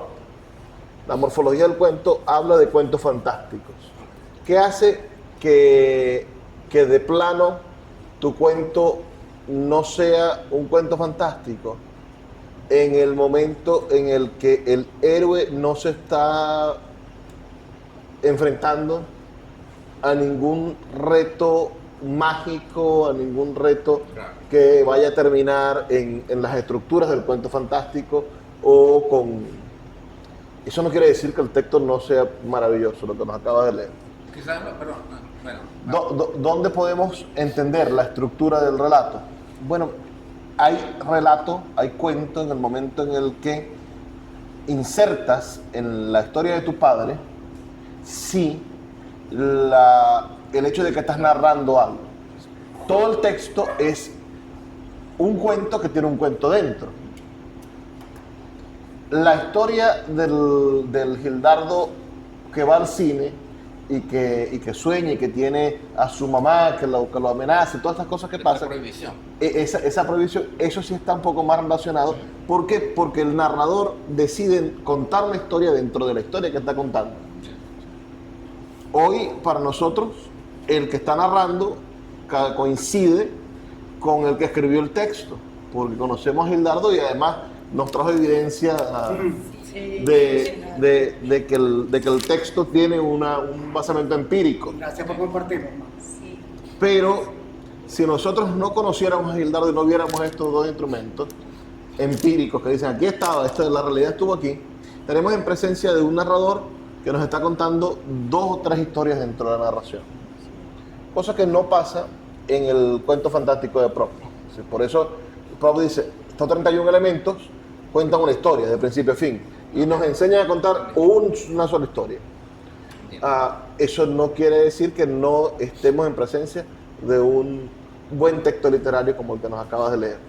Sí. Me gustó muchísimo dentro de la narración de tu papá que te dedicaste a describir. Las descripciones estuvieron muy buenas, la descripción de la casa, la descripción del cine, esas descripciones ambientaron los espacios. El otro texto es más reflexivo, es más analítico y conceptual. Fuiste conceptualizando ideas de la realidad y del cine y generaste algunas cosas que llegan casi como el tono ensayístico, ¿no? Cosas que en la literatura contemporánea no hay ningún problema en meter un tono ensayístico dentro de la literatura, dentro de la narrativa, dentro de la ficción, No es el cuento clásico, pero sí es un buen cuento contemporáneo. Gracias. Sí. Wow. ¿Alguna opinión sobre el texto de...? Sí, Se me están congelando pareció- ustedes dos. ¿Hizo carita chaqueta? Sí, Sí, yo qué rico. A mí me pareció, primero, una actitud muy valiente, porque hablar de uno mismo se necesita mucha valentía, ¿no? Y sobre todo con la franqueza que lo hiciste. voy a abrir. ¿Quieres que va? Sí. Ajá, perdón. Y de entrada, claro, me llamó la atención que había muchas Primero, historias, no varias vale. historias dentro de un mismo relato. Sí. A mí me parece- y con tanto detalle, ¿no? Entonces, sí, me pareció, Gracias. me conmovió mucho. Y por mi parte, te felicito mucho por el relato y me gustó mucho la descripción que utilizaste en la descripción de los espacios. Me gustó bastante. Este es el primero, cuando estaba en 5º grado. Y de tu papá no se Este salvaron no, los ese no, diarios. ese no se consiguió. Qué maravilla. No, y lo interesante que tiempos después Eso mismo. tenga El sobrino hizo lo mismo. un imitador de alguna manera. Como un legado. Sí. Sí. Ay, caramba. Tú vivías allá en Santa Ok. Lucía, Sí, yo. o sea que también era un afortunado. Tenía 2 o 3 cines al lado. Exactamente. Del Ávila al metro, Urdaneta. El metro, simultáneo. Ávila. En Bellavista tenías como 3. Qué maravilla. No lo jurungo más no se vaya al exterior. No. Sí, gracias.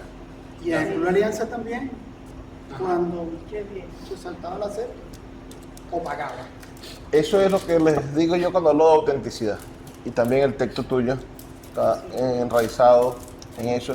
Ese texto tuyo puede contarse en Inglaterra. El tuyo no es tan fácil contarlo en Inglaterra. Pero cuando nombras a encontrados, cuando nombras a Sí. tal, generas El año. el arraigo, ¿no? Sí, fue encontrado. Mi mamá nació allá. Y Ah, nació. me fue fácil ubicarme allí en ese terreno. ¿Quién más trajo su texto? Yo voy a intentar de leer esto, ¿no? Pero si el frío no me lo permite, Ah, me disculpo Servio. por adelantado. Ajá, me disculpo por adelantado si no termino de leer este cuento o relato, porque estoy temblando de frío. Ajá. Se titula El viaje de la heroína. El día de la heroína. De la heroína. Ulises naufragó en su indignación, pero con el apoyo de las deidades olímpicas logró llegar a las playas de Ítaca. Venía de harapos, si es que unas cuantas hebras deshiladas, a fuerza de tormentas, tempestades y rocas marinas, se les puede decir tanto. Antes de sacudirse la arena, elevó oración de agradecimiento y emprendió entonces el camino hacia su castillo, con la buena fortuna que las desgracias le servirían para camuflarse ante los enemigos, mientras pasaba por el pueblo, a partir de cuya entrada empezó a ver los pretendientes de Penélope. Eran tantos como la tripulación de 3 de sus barcos, claro, antes del naufragio, dándose cuenta por sus propios ojos de lo dicho en la carta, y pensó: esos desalmados siguen esquilando mis ovejas e incinerando la lana que la buena de la Penélope tan importante utilidad le da, y que por lo mismo desea y necesita más que cualquiera. Pero, a pesar del impacto que le produjo la vileza, fue lo suficientemente prudente para evitar un enfrentamiento en tan desfavorables condiciones, por lo que continuó su ininterrumpido camino hasta que llegó a las puertas de palacio. Y sin esperar la rendición de honores, que de todos modos no se lo hubieran hecho a un harapiento y desconocido rey, continuó sin que sus guardianes, ministros, consejeros, administradores y el resto de la nómina se advirtiera su presencia, ocupados como estaban en el antes conocido gran salón real y transformado en su ausencia en mercado para la venta de rumiantes y sus productos. Al amparo de tan buena suerte, subió las escaleras y sin contratiempos de ninguna clase llegó hasta la alcoba. Pero antes es preciso devolver un poco la línea para decir que cuando estuvo frente al dormitorio, cuya puerta encontró semiabierta, ofrendó nuevamente oraciones en señal de gracias por su privilegiada fortuna a los dioses, hecho lo cual terminó de abrir la puerta con la delicadeza propia de un caballero que, por muchas desgracias que traiga encima, nunca pierde la serenidad, menos aún frente a una dama, y todavía menos frente a la propia y accedió. Pero después de un par de pasos lo detuvo la escena, diciendo a sus adentros: qué hermoso espectáculo, con qué gracia la mano de mi amada Penélope sostiene lo que para mí es la evidente causa del esplendor de su cara y del brillo de sus hermosos ojos. Y tanta satisfacción le produce que la pobre no se ha percatado de mi presencia en su alcoba. Y así, esta pareja siguió viviendo feliz por 20 años más. Y en cada aniversario del regreso definitivo a Ítaca, Penélope leía en familia, cada vez con mayores dificultades para sostenerlo entre sus envejecidos dedos, el microrrelato, las líneas de la mano. A buena hora, Penélope se apartó del consejo de los dioses y sustituyó el tejido por la lectura. Pero el buen Ulises nunca se enteró de tamaña osadía contra la divinidad, la peor de todas las infidelidades. Penélope siempre le hizo ver que continuaba tejiendo y destejiendo sudarios.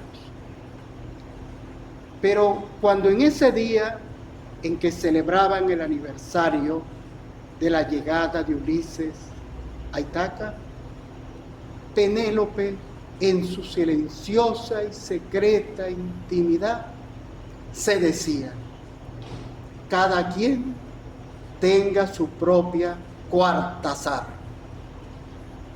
Su propia, perdón. Cuartazar. Explícanos eso. Sí. Coartada, Cortázar. Eso es. De Cortázar del autor. Ajá. Que es el autor de... Sí, tranquila. Disculpa. Claro, Disculpa haber llegado tarde. claro. Cortázar es el autor de este microrrelato de las líneas de la mano. Y el relato, lo que pasa es que tiene que ver con la lectura, el relato tiene muy pocos puntos. Tratando de hacer un relato continuo, pero que no se refleje en la lectura. Ajá. ¿Qué de los elementos de prop sientes que aplicaste? Bueno, vale, fíjate, ¿no? Lo primero es que es casi una trampa. Descubrí que es una trampa. Es muy fácil hacer un relato de prosa y se hace un microrrelato, porque como el microrrelato evoca otra historia, cualquier microrrelato por 4 o 5 palabras o 10 que tenga, si está logrado como microrrelato, ya tiene los 31 pasos de pro, ¿no? Pero quizás eso sería como un poquito deshonesto. No estoy muy de acuerdo con tu afirmación, pero Sí, pero continúo, pero quizás eso sería un poquito deshonesto en el sentido siguiente. Yo creo que todo relato que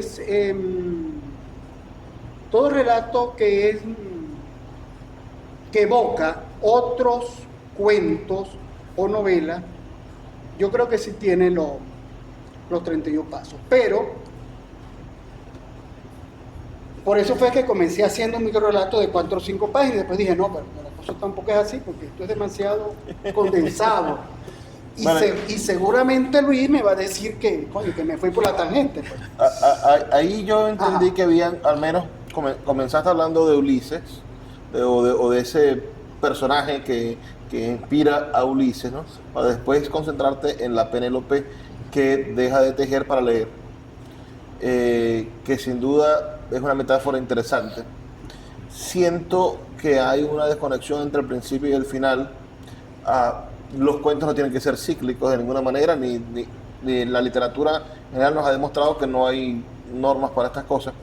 Pero como estábamos intentando acercarnos al cuento clásico, fantástico de Propp, lo que yo quería que hiciéramos como ejercicio, el objetivo era, bueno, ejercitar la posibilidad de hacer un cuento en reglas, lineal, con un fin esperado, con un fin clásico, con un inicio clásico, con un desarrollo problemático clásico. El tuyo es un poco más No es clásico. abstracto. No es clásico, es irónico, Sí, tiene un sí, final abierto, sugerido, Correcto. burlesco con Ulises, porque a quien reivindica a Penélope. Sí, sí. Y eso no es nada clásico en la cultura helenística y en el relato y en el cuento que definió, cuyo esquema definió Proust. ¿Algún comentario sobre el texto de...? A mí me gustó la posibilidad de extender la historia, es decir, qué pasó después que Ulises llega. O sea, esas historias que continúan a una historia original. La saga. O sea, esas historias que continúan a una historia ya escrita me parecen interesantes y maravillosas porque, bueno, da la posibilidad de pensar a qué pasó después. Como también se está haciendo ahora en muchas historias de cine o muchas películas, ¿no? ¿Qué pasó después? ¿Te va a gustar un Incluso las cuento? precuelas o las secuelas, ¿no? Es como una secuela de... Yo creo que en efecto es un relato, es un cuento típicamente postmoderno Ujú, a partir claro, de un relato muy pro, claro. muy clásico. Sí. Me gustó eso, o sea, la posibilidad de pensar qué pasó o qué pasaría.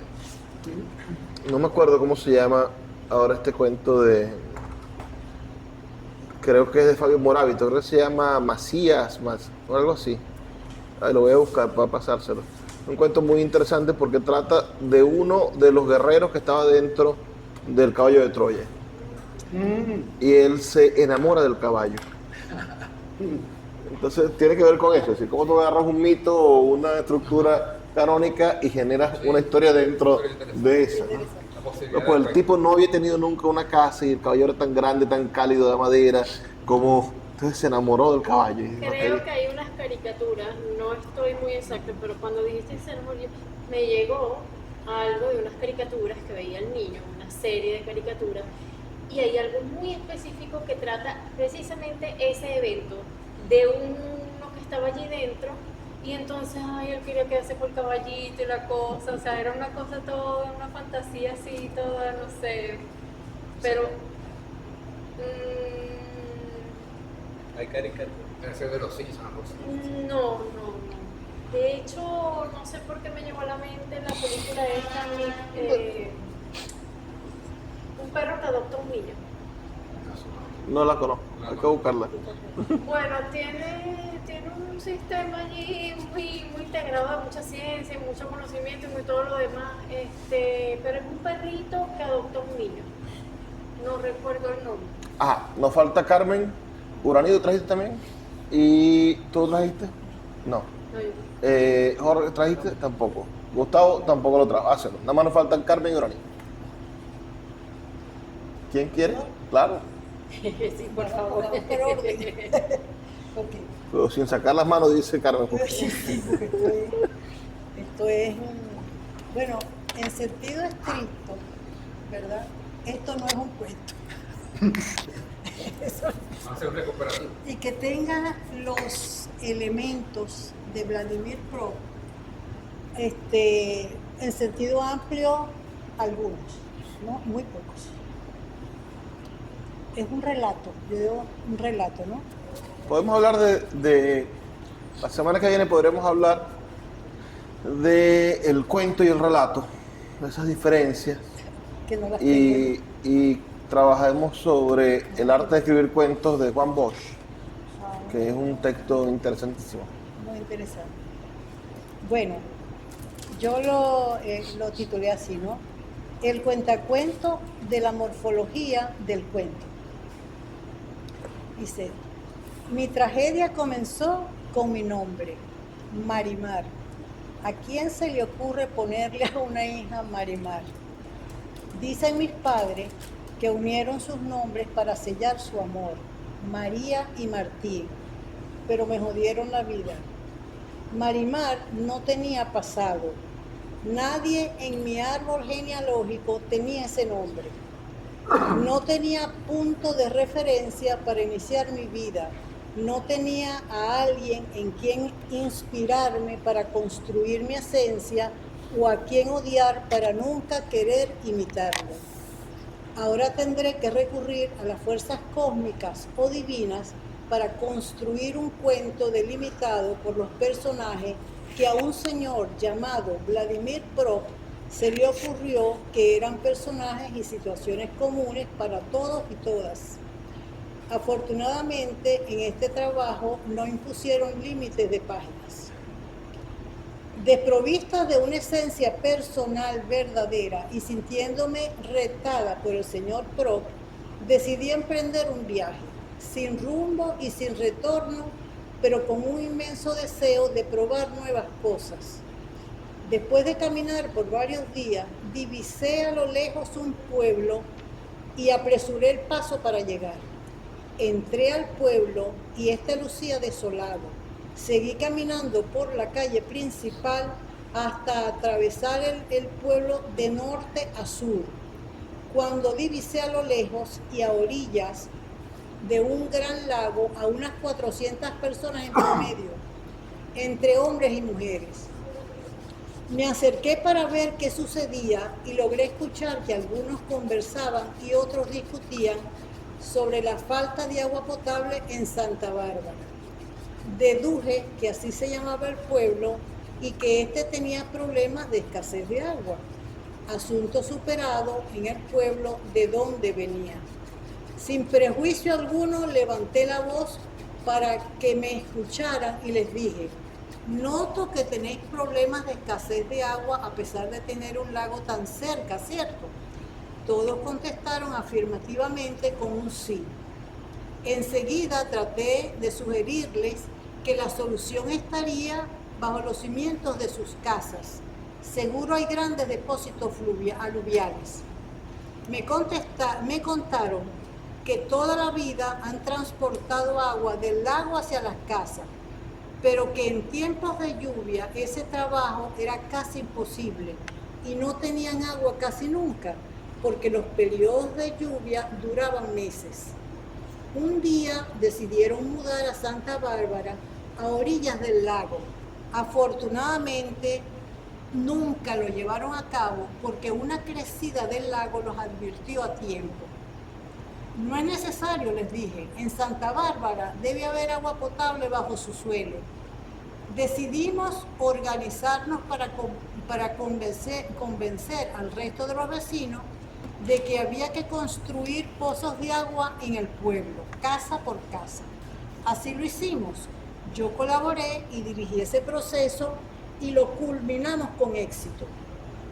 Para finales de ese año me eligieron como alcaldesa de Santa Bárbara. No había problema que surgiera en el pueblo que no fuéramos capaces de solucionar que no fuéramos capaces de solucionar. Los vecinos ya me consultaban hasta sus problemas personales. Me convertí en una especie de héroe regional. Nadie nunca me preguntó mi nombre, todos me llamaban alcaldesa. Con los años, Santa Bárbara se convirtió en una atracción turística, se llenaron las arcas del erario regional, el bienestar social y calidad de vida de los vecinos mejoró, aumentó la población y hasta yo me casé con un joven del pueblo. A futuro, todo el mundo quería ser alcalde y con este ímpetu surgieron también los contrincantes y algunos adversarios y agresores en las nuevas elecciones a alcalde de Santa Bárbara. Por primera vez me llamaron Marimar, nombre ajeno en lo que me había convertido. Por supuesto, dejé de ser alcaldesa de Santa Bárbara. Las nuevas generaciones no me recordaban y pronto comprendí que era hora de marchar o morir. El 1 de enero emprendí un viaje de regreso a mi pueblo natal con mi nueva familia. El viaje duró varios días y mientras regresaba reflexionaba sobre todo lo que había aprendido y por las experiencias que había pasado. Durante el camino de aprendizaje, cuando salí de mi pueblo natal, me encontré con personas amables que me ayudaron. Otras vieron en mí lo que ellas deseaban ser e hicieron de mí una heroína y hasta una divinidad. También conocí el lado oscuro de la luna, al tropezarme con personas manejadas por sentimientos oscuros que no sabían controlar y manejar los instintos que definen nuestra posición en la vida en cualquier momento. Ahora comprendo que poco importa mi nombre a la hora de tomar decisiones y convertir en realidad ideas y deseos. Estoy consciente que nuestra actitud responsable y seria ante la vida proviene de una fuerza interior, de un ser consciente interior que tiene un origen en nuestros ancestros. Reconozco que Vladimir Prop tiene razón. Existen arquetipos comunes que nos unen como especie. Por esta razón, mi esencia siempre anduvo conmigo. Ok. No me preguntes por lo que hay de aquí de Prop. ¿Qué veo en el relato? La manera en la que está narrado nos hace apartarnos del relato maravilloso de Prop. En la mayoría de los casos, los relatos maravillosos son narrados por narradores omniscientes, narradores que lo saben todo y que están fuera de la narración. Tu personaje nos está hablando a nosotros como lectores. Estamos leyendo su mente o una carta escrita por esa persona o un texto que esa persona está contando en primera persona. Es un narrador protagonista. Si nos vamos a los relatos de Prop, bueno, el Hansel y Gretel, pensemos en los relatos de los hermanos Grimm. La propia Caperucita Roja, todos están narrados como había una vez una muchacha que iba a tal. Este personaje, este narrador, va contando las cosas por fuera. Esta Marimar nos habla siempre ella. Eso lo aleja del relato maravilloso, del relato clásico. No quiere decir que esté mal, vuelvo a decir. Solamente comparándolo con el relato tradicional. Otra cosa que destacamos aquí es que, y es algo que vienes trabajando en los cuentos que has ido presentando, en los textos que has ido presentando, eres descriptiva, analítica de las cosas que le suceden al personaje. Eso no está mal, no hay nada prohibido que diga, no seas analítico y descriptivo. Pero sería interesante que llegara el momento en el que no sentenciaras las cosas, sino que las mostraras. Es decir, en vez de analizar un sentimiento, es decir, él tuvo este sentimiento, demostrar que esa persona está triste o que está angustiado, o que está... Es decir, que podamos nosotros, que sea el lector el que lo interprete y no el narrador.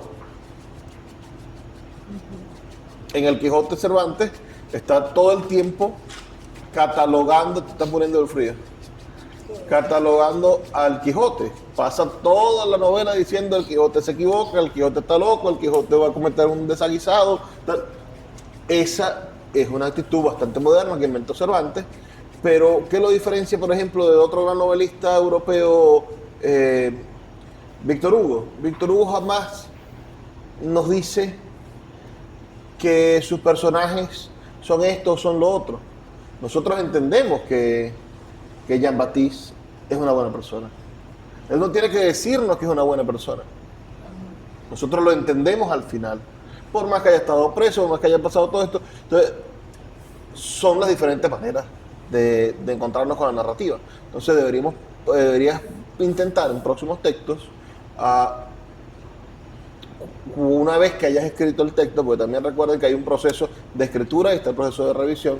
Es decir, bueno, yo en vez de decir que la persona siente miedo, siente pánico, tal, voy a intentar que el lector sepa qué es lo que está sintiendo el personaje. Eso enriquece, creo, los textos.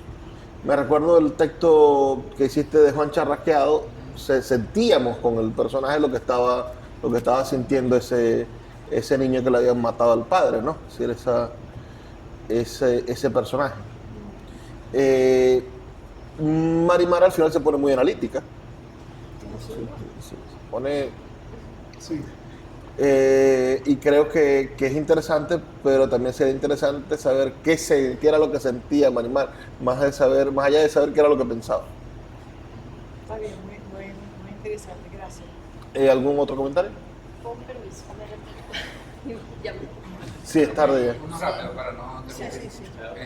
Me gustó, Carmen, que creo que lo he visto en otras narraciones, cómo incorporas en la ficción, incorporas textos ciertos, verdaderos, o sea, cómo haces combinaciones de texto, ficción más realidad, o sea, como un personaje de ficción como Marimar está hablando de un texto de propio.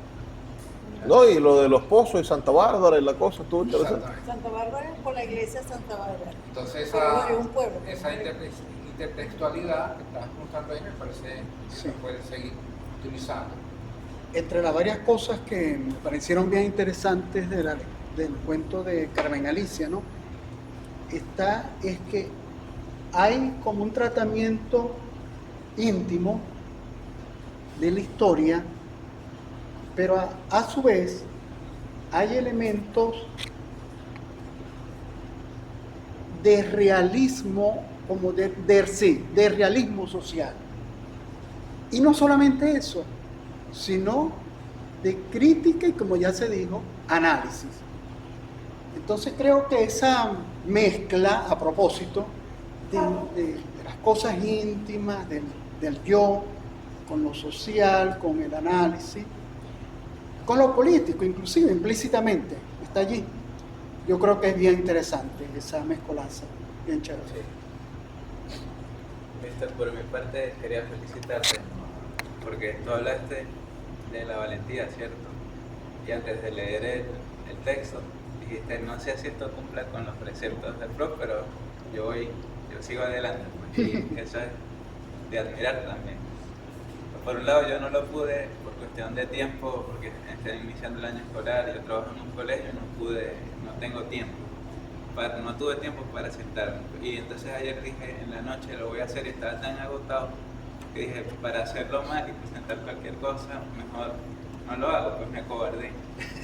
En cambio, aquí los compañeros, la mayoría tuvieron la valentía de hacerlo, pues por lo menos intentarlo, que es lo importante.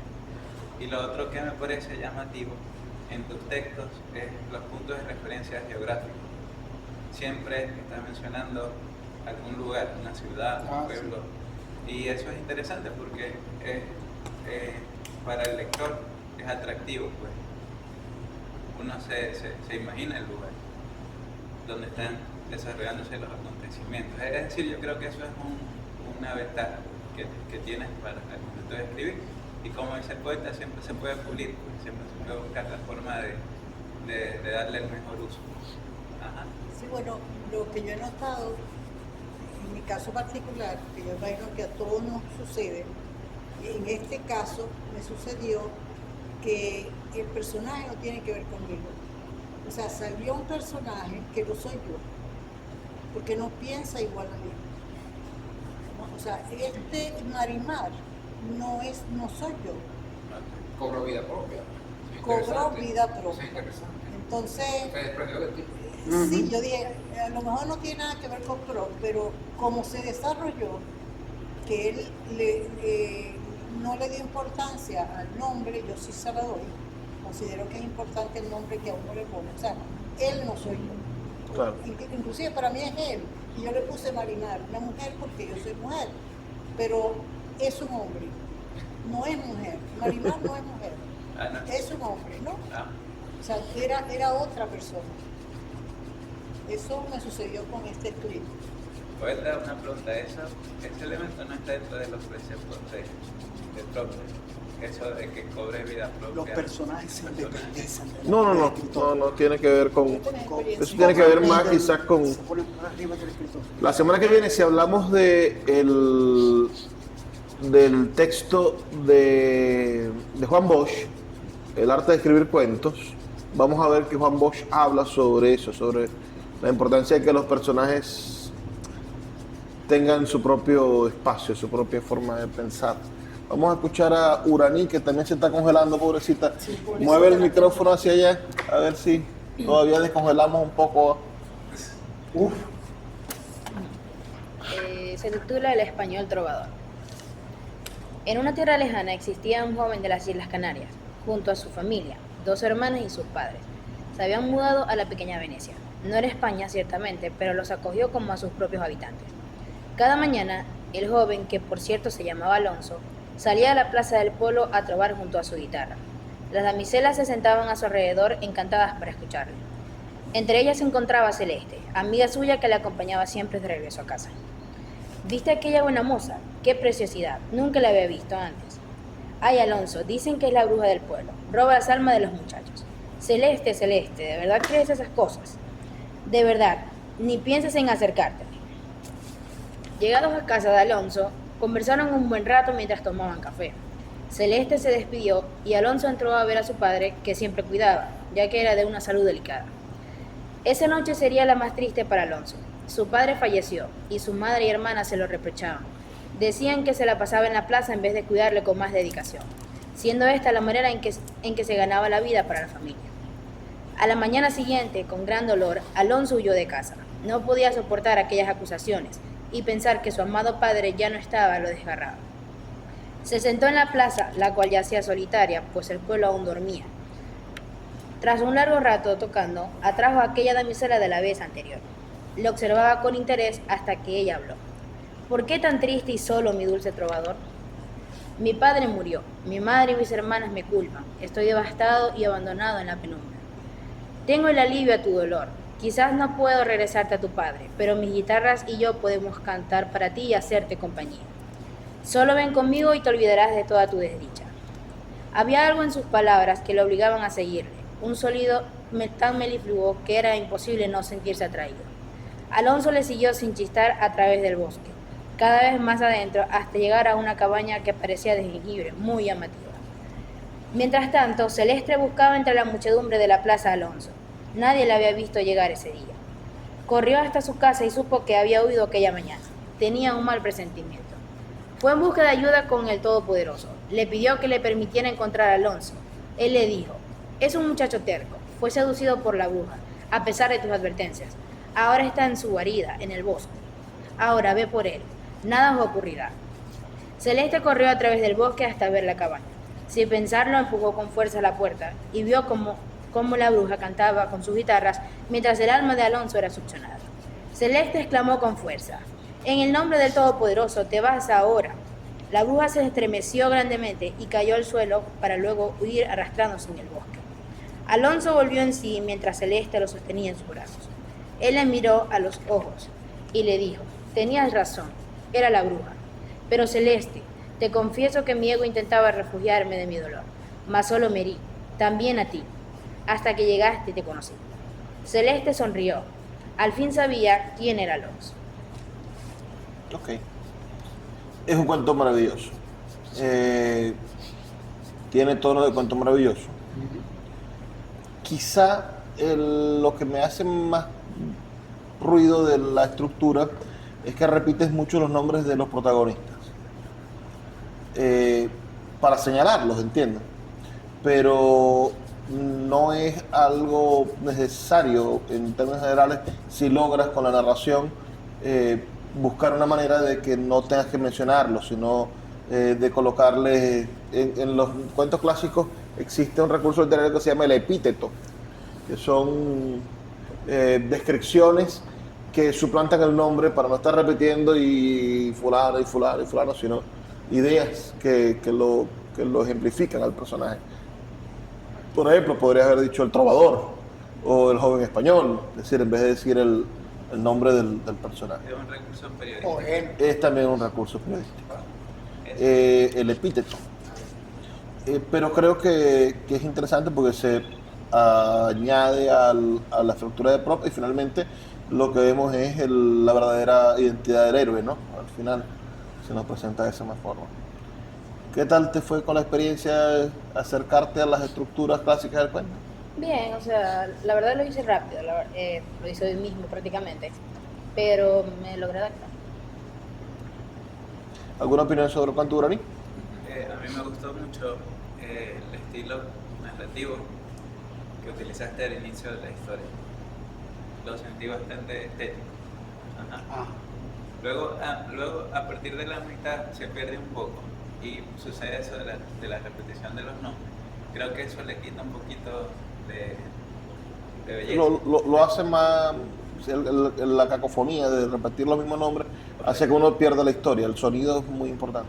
Pero al principio está bien logrado, te felicito.